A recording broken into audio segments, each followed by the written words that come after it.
ଆଜି କରିବା ଗୋଟେ ଗୋଳିରେ ଦିଟା ଶିକାର। ହାତରେ ଅଛି ଆଜି ଶାଗ, ଶାଗ ସହିତ ପଖାଳର ହବ ଗୋଟେ ମସ୍ତ ପାଗ। ପାଗଟା ହେଲା ପରେ ପଖାଳ କଂସେ ଖାଇଲା ପରେ ଯୋଉ ଏନର୍ଜିଟା ଆସିବ ନା, ପୁରା ରୋଷେଇ କରିକି ଧୂଆଁ ଉଡେଇଦବା। ଏନର୍ଜିକୁ ଆଉ ନଷ୍ଟ ନ କରି ଚାଲନ୍ତୁ ପ୍ରସ୍ତୁତ କରିବା କୋଶଳା ଶାଗର ତରକାରୀ।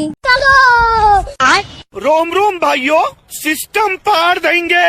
ଏଇରେ ଦିଆଯାଇଥିଲା ତେଲ, ଆଉ ତେଲରେ ତ ପହଁରିବାର କେବଳ ଆଦତ ଅଛି ଆମ ଲଙ୍କା ମ୍ୟାଡମଙ୍କର। ଆଉ ଲଙ୍କା ମ୍ୟାଡମ ପହଁରିବା ମାତ୍ରେ ଡକରା ପଡିଥିଲା ତାଙ୍କ ସଙ୍ଗାତ ଜିରାକୁ। ଆଉ ଜିରା ଆସିବା ମାତ୍ରେ ଡାକିଥିଲେ ଆମ ପିଆଜ ମ୍ୟାଡମକୁ। ପିଆଜ ମ୍ୟାଡମ ଯେମିତି ଆସି ଚଡ଼ଚଡ଼ ହୋଇଛନ୍ତି ସେମିତି ଡାକିଥିଲେ ଆମର ସୁନ୍ଦରୀ ଟମାଟୋ ମ୍ୟାଡମ।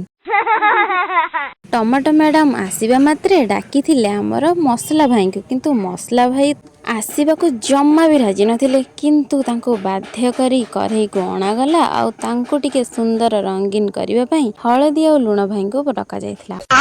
ହଳଦୀ ଲୁଣ ପଡ଼ିବା ମାତ୍ରେ ସବୁ ପରିବାକୁ ଡକାଯାଇଥିଲା। ସବୁ ପରିବା ଆଉ ବଡ଼ି ପଡ଼ି ଭଲସେ ଟିକେ କଷି କାଷି ଦେଲା ପରେ ଡକରା ପଡ଼ିଲା ଆମ ଶାଗ ମ୍ୟାଡମକୁ। ଶାଗ ମ୍ୟାଡମ ଏତେ ମେକଅପ୍ ନେଇଥିଲେ ଯେ ପାଣିରେ ପଡ଼ିବା ମାନେ ପୁରା ମେକଅପ୍ ତାଙ୍କର ପୁରା ଧୋଇ ହେଇଗଲା। ଆଉ ତରକାରୀଟି ହେଇଯାଇଥିଲା ପୁରା ଲାଲ।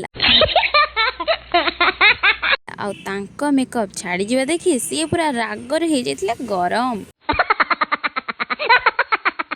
ଶାଗ ମ୍ୟାଡମଙ୍କ ରାଗ ଦେଖି ସାଙ୍ଗେ ସାଙ୍ଗେ ତାଙ୍କୁ କରେଇରୁ ଆଣି ଭାତ ସହିତ ଖିଆଯାଇଥିଲା। ଏବଂ ଖାଇବା ମାତ୍ରେ ଆମେ ମାନେ ଚାଲିଲୁ ଟିକେ ବାରି ବୁଲି। ଖାଇସାରି ଟିକେ ଝଡେଇ ନହେଲେ ହବ କି କହିଲେ।